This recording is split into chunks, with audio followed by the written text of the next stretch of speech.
Welcome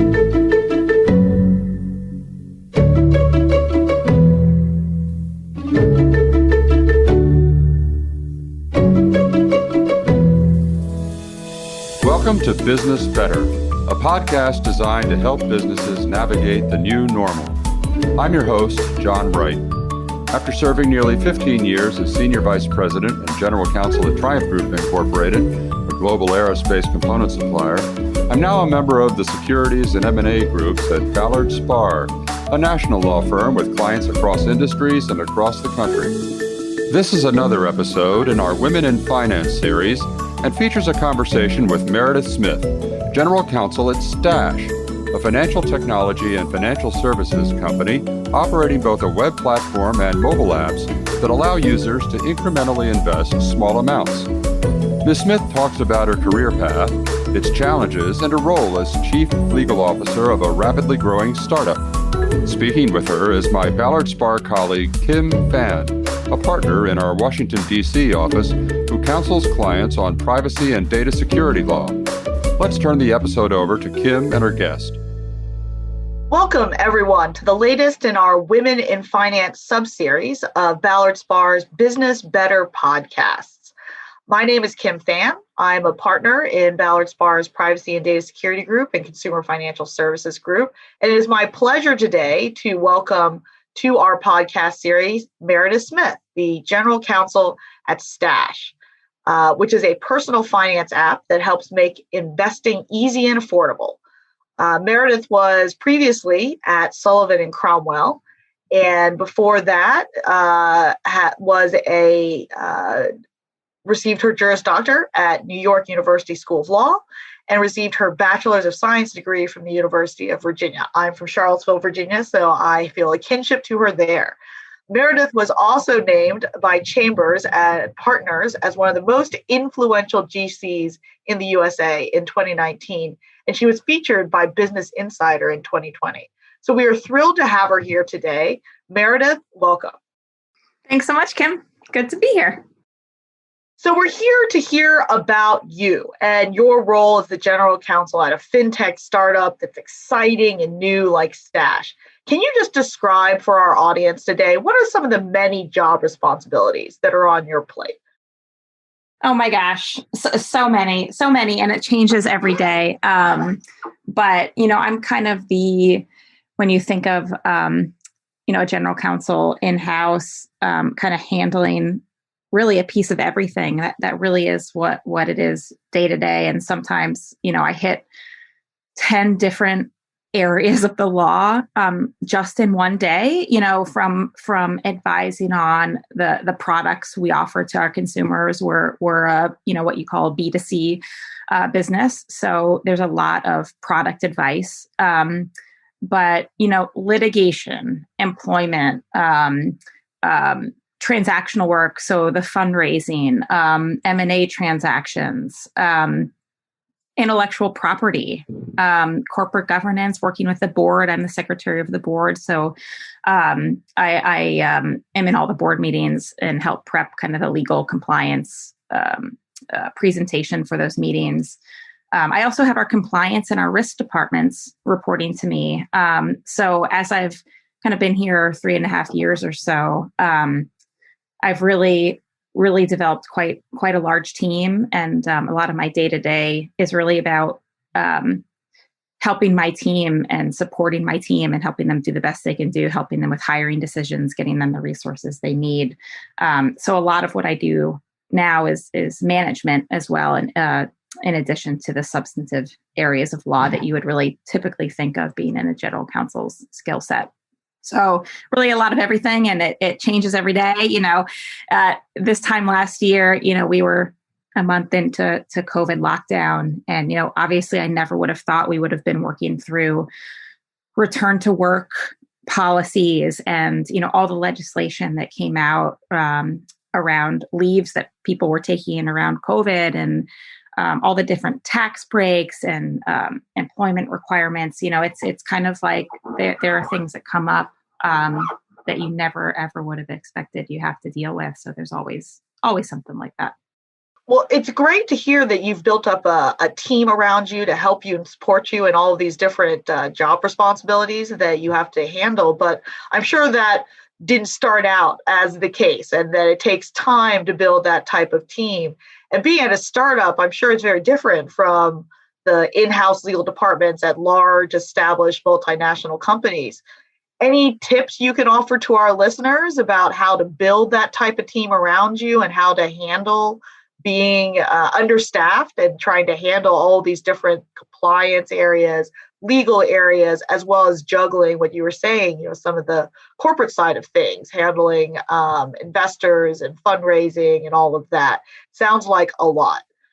Yeah, it's a lot, and it's why having a great team, and I have an amazing team. I mean, I should list them all by name, honestly, but they are fantastic, and it's just so important to get a good team as you grow and to hire at the right time. I think we'll kind of talk about some of those things on this podcast, but one thing I didn't really learn at S&C, I was involved in recruiting. We had classes of 120 associates start every year, and you have the hiring and recruiting department kind of set you up with interviews, but you never really had to make those decisions yourself on resourcing. And it is absolutely a skill.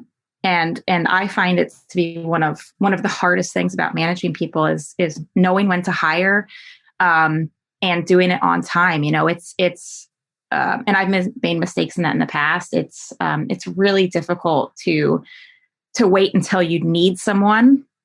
Because hiring takes time, training people takes time. So you really have to anticipate the needs ahead of time so that your team doesn't get totally slammed. So it's it's a really tough skill to develop, and one that I'm still working on, and I think we'll be up over 20 people across compliance, risk, and legal in the next couple weeks. But it's tough, and it's so important.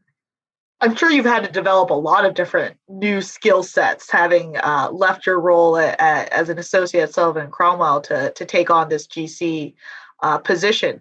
Can you tell us a little bit about that? What was it like, that transition? I'm sure it was dramatic. How have you been handling it? It was totally dramatic. It was dramatic and probably traumatic at the same time. It was, it was crazy. And to some extent, I really probably had no idea what I was getting into. I not only switched from law firm to in-house, which I think is its own switch, but also to a startup. When I interviewed at Stash, I remember going there and kind of walking in, and there was this neon sign when you walk in. It was like this loft space in Flatiron District in New York City. And, there were kegs, there was cold brew kegs, there were beer kegs. It was so stereotypical, startup. So there was a big shift in just not only substantively the way I had to think about moving in-house and really being a business partner versus kind of opining on things and writing memos and being so precise about every single point in the memo, to being that in-house person where you're really answering questions, if not on the fly, within the workday. So you have to get up to speed and kind of give somebody your opinion on something in 12 hours, which is tough. You never have all the facts. You never know the law to the extent you would have at a law firm. And kind of putting the time in to get everything absolutely correct.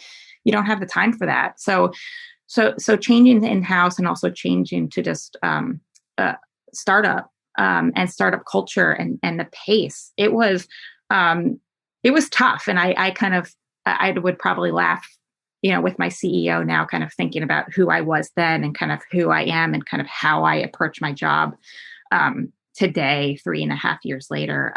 But it was a drastic shift for sure, just in the way you speak to people, knowing your audience, explaining really complex legal and regulatory issues in a way that people can understand is something that's really, really totally different from law firm.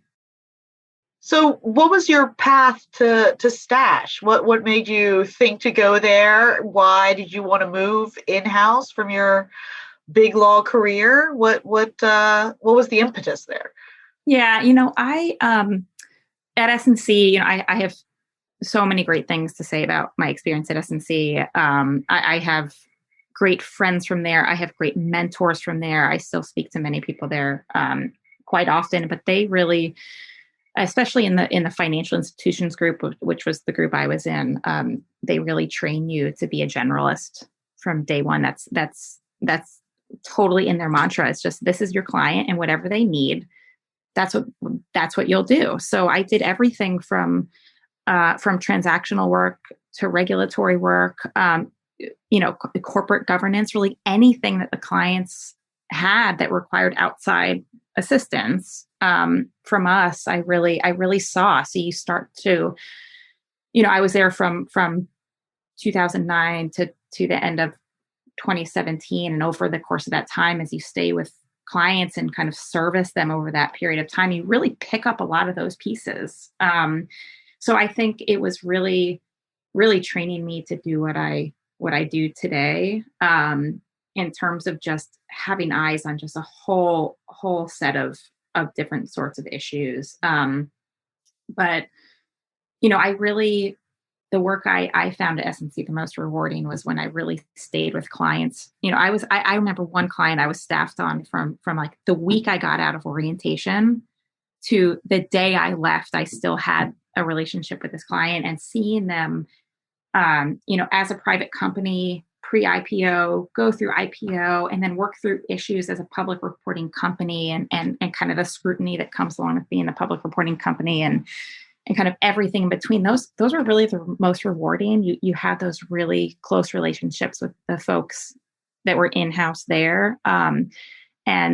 And that's why I kind of thought in-house was a good move for me. It was what I was trained to do. And that's kind of really what I enjoyed the most when I was at S&C. So started thinking about a transition to in-house. And, one thing we'll talk about probably a little later is just the power of networking and the power of relationships. And, I got to Stash through a relationship that an S&C partner had with someone on the exec team there. And having good relationships with people is just so important to just career development, but so many other things. And ultimately ended up at Stash through just, one of those, this partner knew I was looking, he knew of this job, and it worked out really, really well.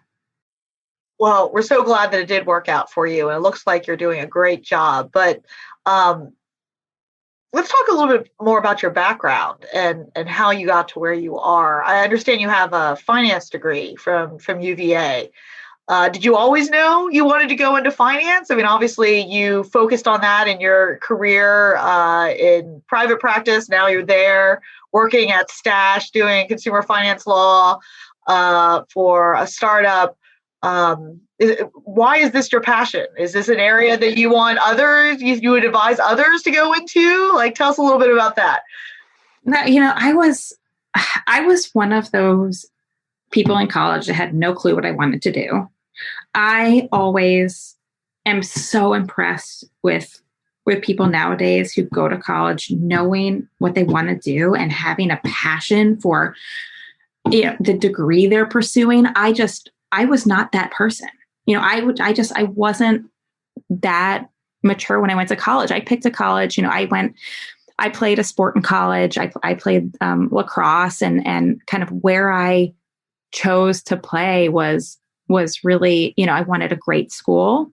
And I wanted a good team to play for. And UVA really hit the mark. I mean, you've been to UVA. It's absolutely beautiful. It's a fantastic school. It's a great lacrosse program. And that's kind of how I ended up there. I mean, like the idea that what degree I was going to pursue when I was there was even in my choice. It wasn't even a part of like why I chose UVA. It wasn't in my thinking at the time.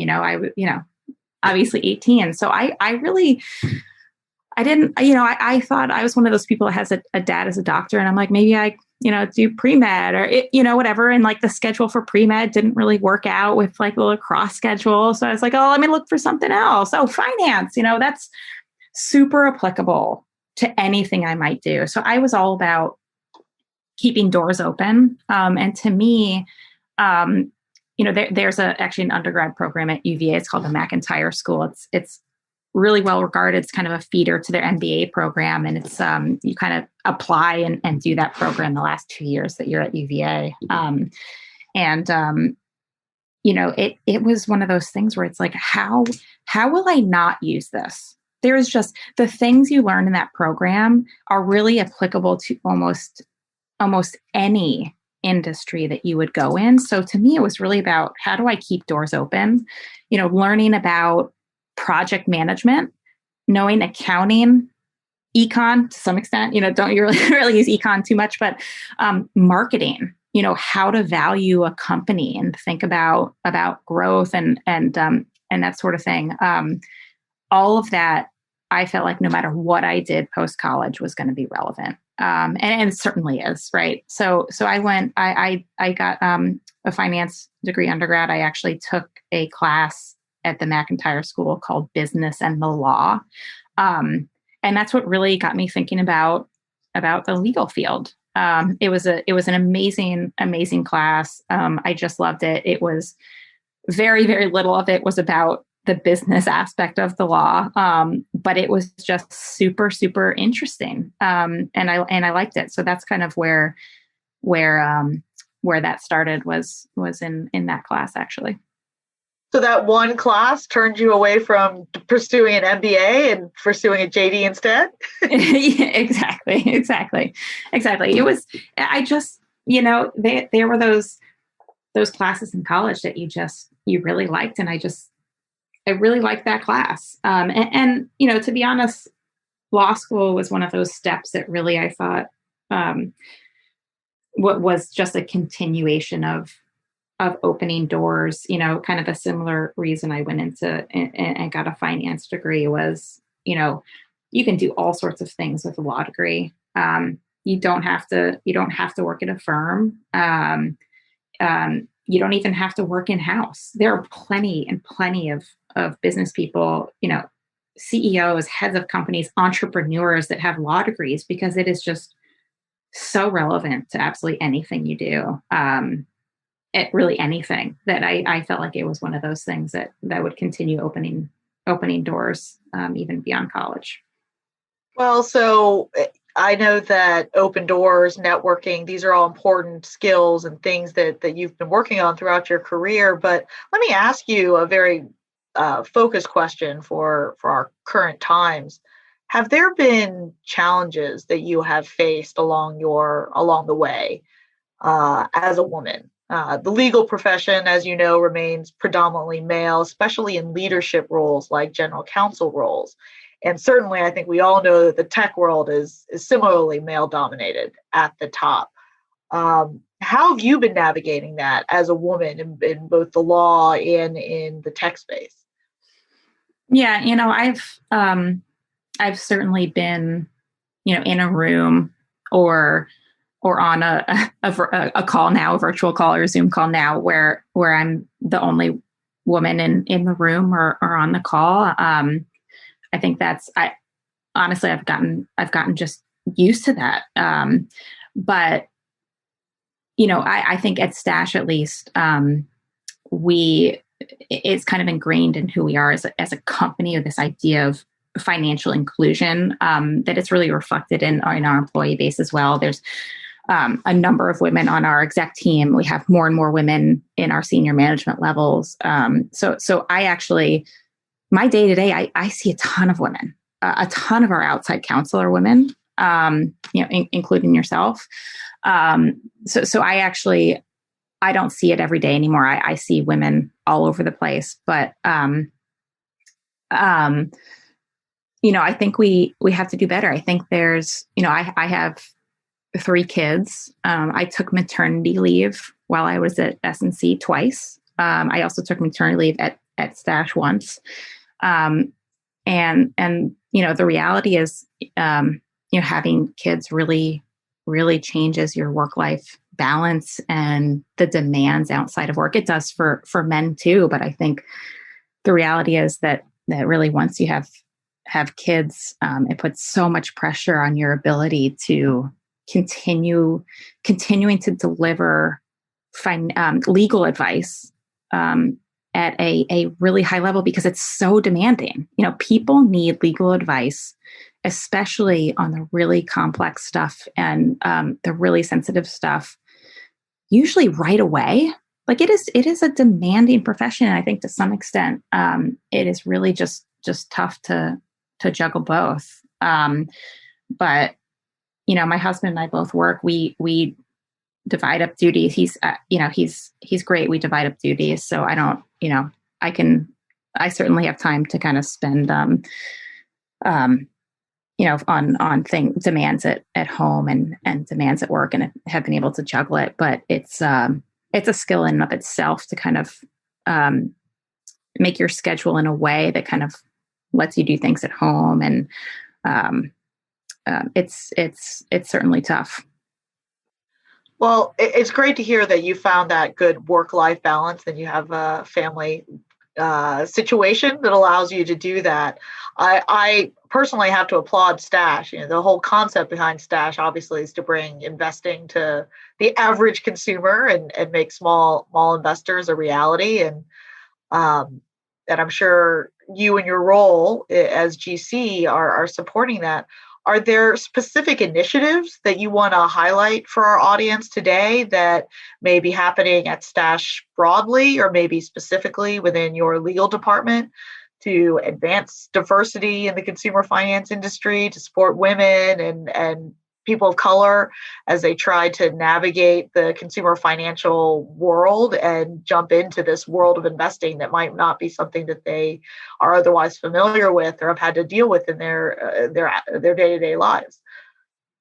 Yeah, I mean, we've, as a company, at least we have been making a huge effort to really focus on diversity inclusion.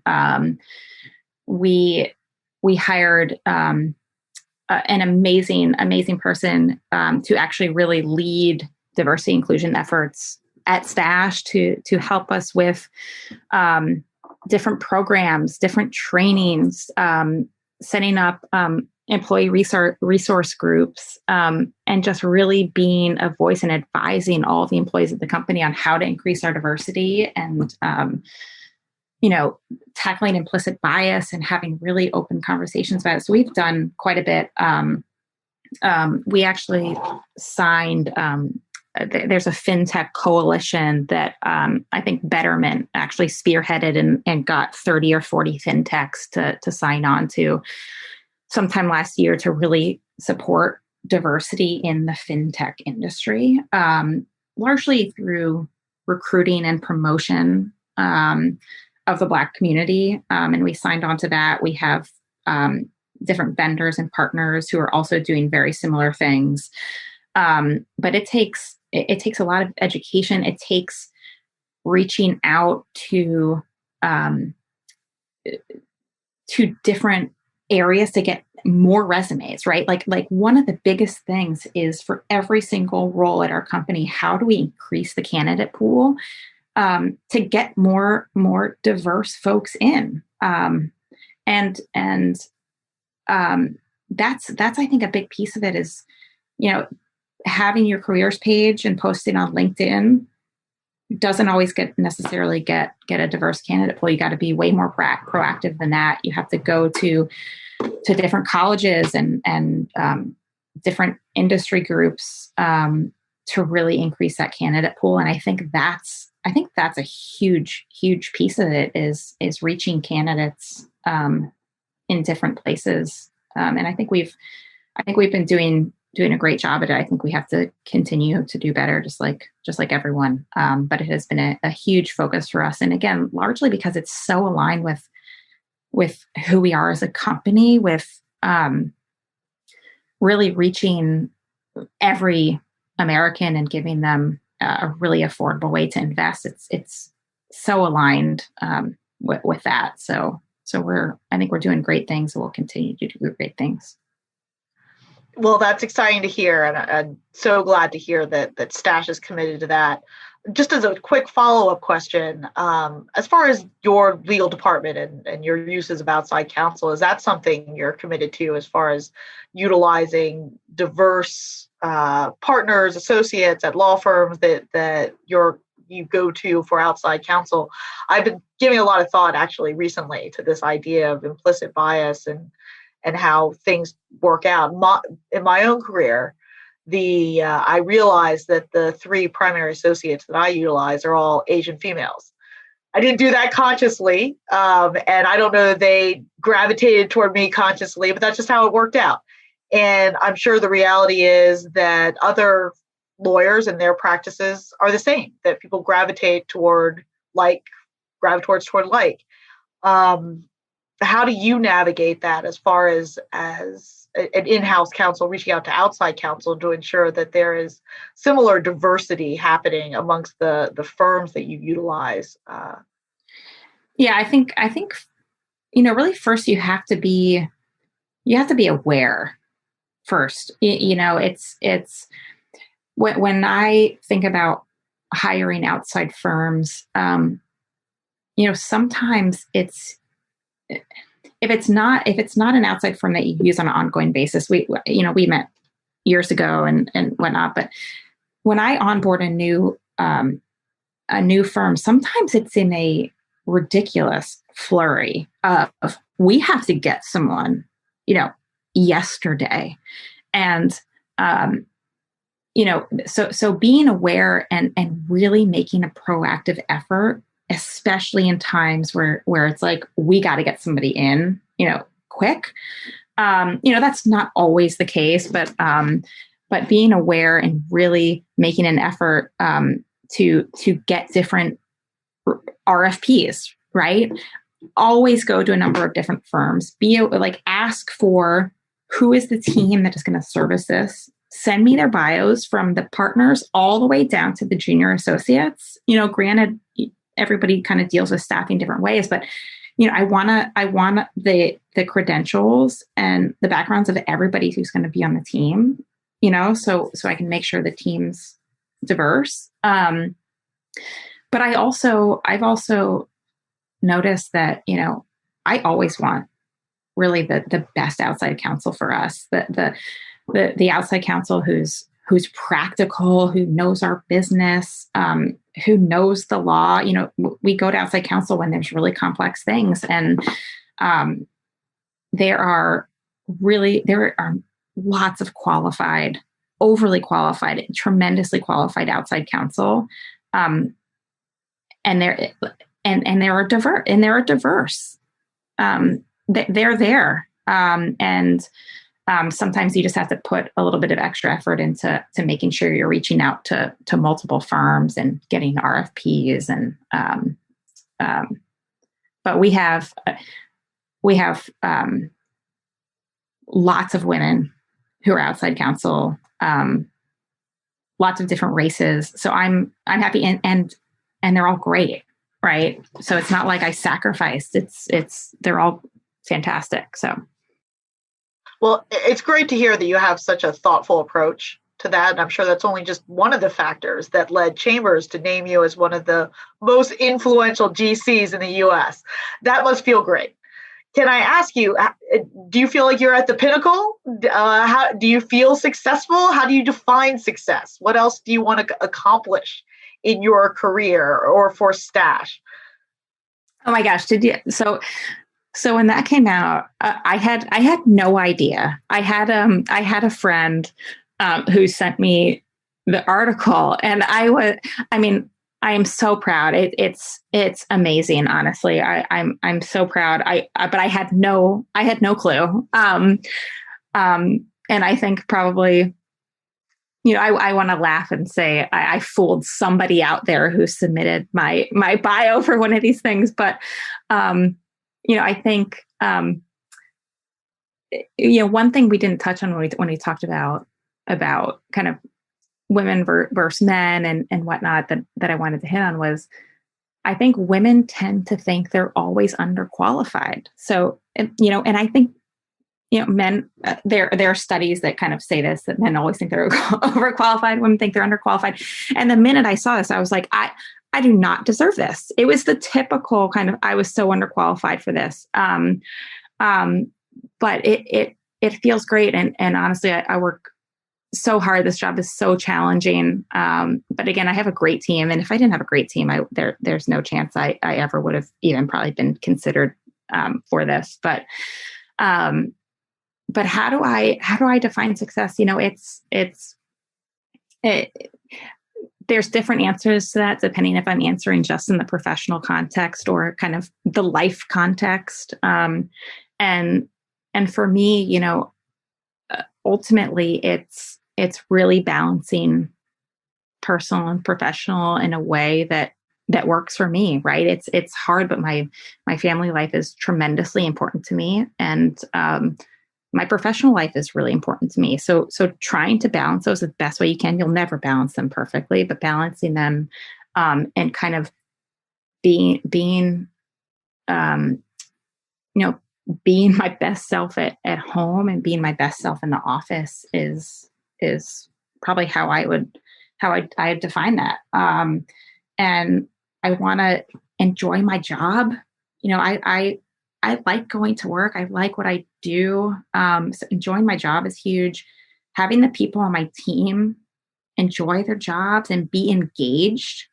I think that's a huge sign of success, is if you're motivating your team and engaging your team and growing them and they feel rewarded. I think that's I take that responsibility. That it's a huge responsibility, and I take it very seriously. So I think, that's kind of a jumble of things I think about, but the root of it is people ultimately. Well, thank you so much for those insights. Last question for today. Knowing what you know now through your whole career and the last 3 or 4 years at Stash as the GC, what advice would you give to those in our audience who are also women in finance, who are trying to carve their own way, trying to find their own personal success? What advice would you give to them? Or in the alternative, what advice would you have given yourself 5-10 years ago as you are looking ahead to your career and where you would end up today? Yeah, I would say, one thing I would tell myself is just be curious, just absorb everything, read as much as you can. It's just every moment is really a learning opportunity. And I think there were, especially at a law firm, it's hard, right? There's so much work. And I remember those times where, you'd be on a deal and an employment issue would come up or an intellectual property issue would come up, and you'd kind of be like, oh, thank goodness I can send this to our specialist, right? You have those little chunks of specialties that you'd be like, oh, thank goodness I could just forward this email and get the right answer. And it's things like that where it's like, just understand. You don't ever have to be the specialist, but understand what the issue is. Read how the person got there. So really, really absorbing every moment like that. Because especially when you go in-house, you better believe me, the things that I pitch to the specialists at S&C, those really, really niche areas, the tax, the employment, the IP, it's the stuff that comes up every day. And I'm always like, gosh, I wish I had listened to had really dug in so I could at least have understood the issue. So being curious, I think, is a big one. Networking, every person you meet you may cross paths with again. I'm a huch, I don't want to burn any bridges. Certainly, I want people to have to associate me with a positive experience. Every person, every panel you're on, every meeting you're in, it's network like crazy. Not just for career prospects, but just you never know. And I have all sorts of people who I've made connections with. Who give me advice and mentorships and things. And I think relationship building is just so, so, so important. And the last thing I might tell myself is it's okay to make mistakes. I mean, I made some big mistakes, substantive issues, but also managing people. I'm not at all perfect. And, there are certain things that I haven't gotten right in the past that I would just say it's okay. You're not going to get everything right. Like, you're still learning. I think everybody is always learning. And I think the most important thing is you'll make mistakes and you'll learn from them. And I think being direct with people, being transparent with people, saying I messed up, that's what it's about. Nobody's perfect. And at the end of the day, it'll be okay. So I think making mistakes and learning from them is a big one as well. Well, thank you so much for all these valuable insights. It's special guests like you that make our Women in Finance series so successful. And it's been our pleasure to have you with us today. To all of our listeners, I hope you also found Meredith as exciting and as interesting as I personally do. Please, of course, feel free to come back frequently and listen to more from the Ballard Spahr Business Better podcast. And I will wrap it up today with a thank you to both Meredith and to all of you. Thanks, Kim. Thanks again to Kim Phan and Meredith Smith. Make sure to visit our website, www.ballardspar.com, where you can find the latest news and guidance from our attorneys. Subscribe to the show in Apple Podcasts, Google Play, Spotify, or your favorite podcast platform. If you have any questions or suggestions for the show, please email podcast@ballardspar.com. Stay tuned for a new episode coming soon. Thank you for listening.